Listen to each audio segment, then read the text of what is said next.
اور یہ لوگ کوئی بات سمجھنے کے قابل نہیں تھے، نہ کسی کی مانتے تھے اور نہ کسی کی بات کو سمجھتے تھے۔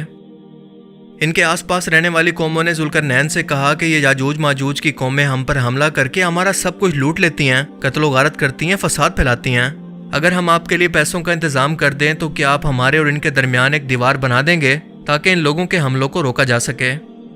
ذوالقرنین نے جواب دیا کہ اللہ نے مجھے بہت کچھ دیا ہے، بس مین پاور سے میری مدد کرو، یعنی اپنے لوگوں سے کہو کہ اس دیوار کو بنانے کے اندر میری مدد کریں۔ اور یوں ان دو پہاڑوں کے درمیان موجود راستے کو ذوالقرنین نے لوہے اور تانبے کو پگھلا کر ایک نہ ٹوٹنے والی دیوار بنا دی، اور یہ یاجوج ماجوج کے قبیلے اس دیوار کے پیچھے قید ہو کر رہ گئے۔ لیکن یہ دیوار ایک دن قیامت سے پہلے ٹوٹ جائے گی، کیونکہ یہ قوم ہر روز اس دیوار کو توڑنے کے لیے اس کی بنیادوں کے اندر کھدائی کرتی ہے، اور شام ہوتے ہی یہ کہتی ہے کہ باقی کام ہم کل کریں گے، لیکن انشاءاللہ کہنا بھول جاتی ہے کہ اللہ کی مرضی سے۔ اور قیامت سے پہلے جب وہ انشاءاللہ کہہ کر اس دیوار کو کھودیں گے تو یہ ٹوٹ جائے گی، اور باہر نکلتے ہی یہ اتنی زیادہ تعداد کے اندر ہوں گے کہ دریاؤں اور جھیلوں کے پانی کو پی جائیں گے، انہیں خشک کر دیں گے، ہر جگہ پر قتل و غارت اور تباہی مچائیں گے، اپنے راستے میں آنے والی ہر چیز کو تباہ کر دیں گے۔ اور یاجوج ماجوج کی یہ قوم آج بھی اس دیوار کے پیچھے قید ہے۔ بہت سے مشہور اسلامک اسکالر مثلا ڈاکٹر اسرار احمد اور مولانا ابوالکلام آزاد کا یہ کہنا تھا کہ جس جگہ پر یاجوج ماجوج کی قوم کو قید کیا گیا تھا وہ دراصل آذربائیجان کے علاقے میں موجود دربند کا علاقہ ہے، جہاں پر ذوالقرنین نے قلعہ بنا کر اس کی دیواروں کو لوہے اور تانبے سے بنایا تاکہ یاجوج ماجوج کی قوم کے حملوں سے ان کے آس پاس کی قوموں کو بچایا جا سکے، جنہوں نے ذوالقرنین علیہ السلام سے یہ گزارش کی تھی کہ آپ ہمارے اور ان کے درمیان ایک لوہے کی دیوار کو بنا دیں جس کے نشان آج بھی اس جگہ پر موجود ہیں، اور اس قلعے کے نشان بھی۔ اور یہ جگہ قرآن کریم کے اندر بیان کردہ نشانیوں سے میل کھاتی ہے، کیونکہ اسی جگہ پر ذوالقرنین نے اس قوم کی طرف سورج کو غروب ہوتے دیکھا جہاں پر یہ یاجوج ماجوج کی قومیں آباد تھی۔ مگر بعد میں یاجوج ماجوج کی قوم کے اندر ایک بادشاہ خضر کے نام سے آیا جس نے یہودیت اختیار کر لی، اور اس کی قوم یاجوج ماجوج نے بھی۔ حالانکہ دنیا میں یہودیت ہی صرف ایک واحد ایسا مذہب ہے جسے قبول نہیں کیا جا سکتا، بلکہ یہ ایک نسل ہے جس کا سلسلہ نسب انبیاء سے جا کر ملتا ہے۔ لیکن یہی یہودی آج دنیا کے اندر پھیل کر خود کو اشکنازی جیوز کہتے ہیں، لیکن یہ اصل یہودی نہیں بلکہ یاجوج ماجوج کی نسل سے ہیں، جس کا ایک ثبوت ان کی رنگت ہے، کیونکہ یہ ترکش نسل سے ہیں جو کہ سفید رنگت رکھتے ہیں، جبکہ اصل یہودیوں کا رنگ گندمی تھا جو کہ فلسطین میں آباد تھے۔ اس کے علاوہ رسول اللہ صلی اللہ علیہ وآلہ وسلم کی حدیث مبارکہ سے یہ ثابت ہے کہ ایک روز آپ نے فرمایا کہ یاجوج ماجوج کا فتنہ قریب آ گیا ہے، اور آج ان کی دیوار کے اندر اتنا بڑا سوراخ ہو گیا ہے۔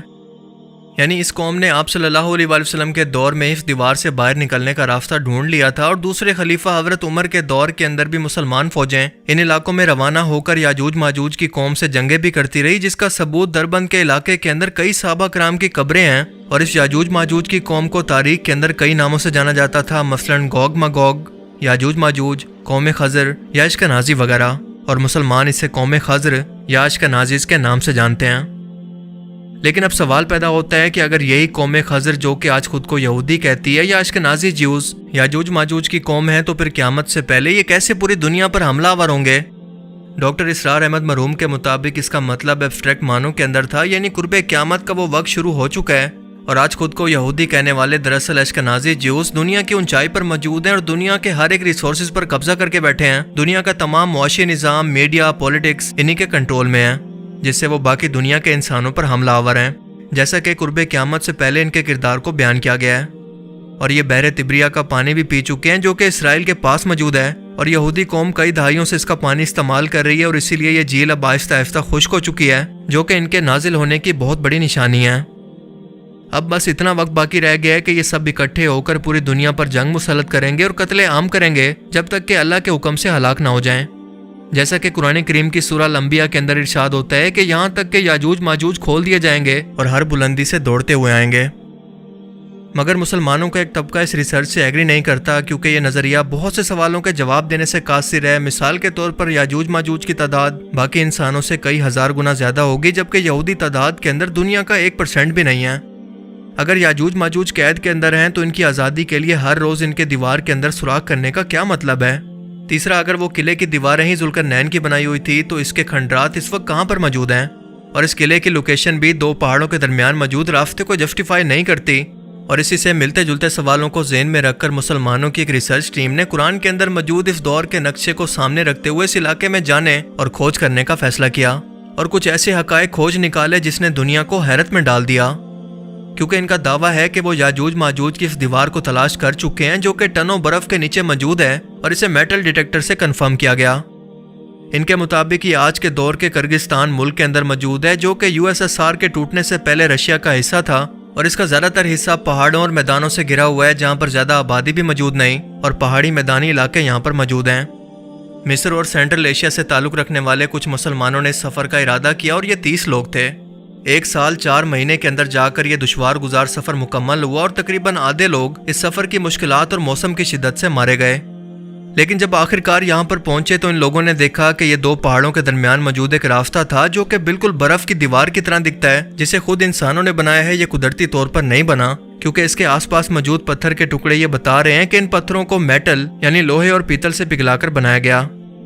اور اس دیوار پر برف کی موٹی تہ موجود ہے جو کہ نہ جانے کتنے ہزار سالوں سے یہاں پر پڑی ہے اور بالکل فلیٹ دکھتی ہے۔ یہ فلیٹ برف کی دیوار قدرتی طور پر بننا ناممکن ہے اور قدرت ایسے سٹرکچر نہیں بناتی۔ اور دوسری بات یہ کہ اس بیابان اور بنجر علاقے کے اندر کسی بھی شخص کو اتنی بڑی میٹل کی دیوار کے بنانے کا آخر کیا مقصد ہو سکتا ہے جس کی کوئی تاریخ یہاں کے مقامی لوگوں کو بھی معلوم نہ ہو۔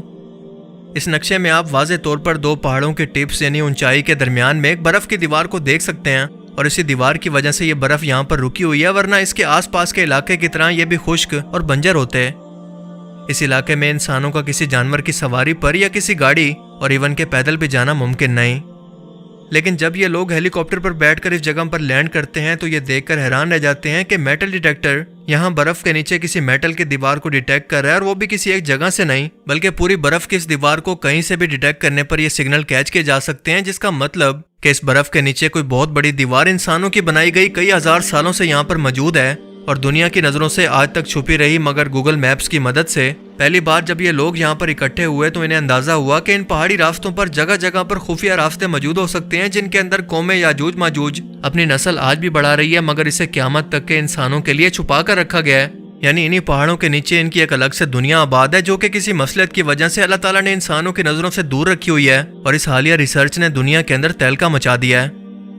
لیکن یقین سے یہ کہنا کہ یاجوج ماجوج سے متعلق کون سا نظریہ درست ہے یہ ممکن نہیں، کیونکہ اللہ کے رسول صلی اللہ علیہ وآلہ وسلم نے ہمیں واضح طور پر ان کی نشاندہی نہیں کی، کیونکہ یہ بتانا ضروری نہیں تھا، اور یہ اللہ کا فیصلہ ہے انسانوں کی آزمائش کے لیے جو کہ ہو کر رہے گا۔ دیکھیں، کسی بھی عالم دین کی ریسرچ حالات و واقعات پر مبنی ہو سکتی ہے، یہ کوئی حدیث نہیں ہے کہ حرف آخر ہو، اور وقت کے ساتھ یا تحقیقات کے نتیجے کے اندر اس نظریے کے اندر کوئی بدلاؤ بھی آ سکتے ہیں، مگر اس وقت اس یاجوج ماجوج کی قوم سے متعلق یہ 2 نظریات موجود ہیں، لیکن ان دونوں میں سے اس بات پر اتفاق ہے کہ یہ انسانوں جیسی ہی ایک مخلوق ہیں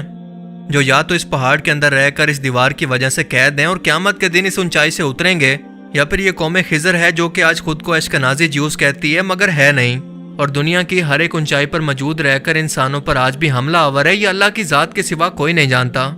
لیکن آپ کو کیا لگتا ہے؟ اپنی قیمتی رائے کا اظہار کمنٹ سیکشن میں ضرور کریں۔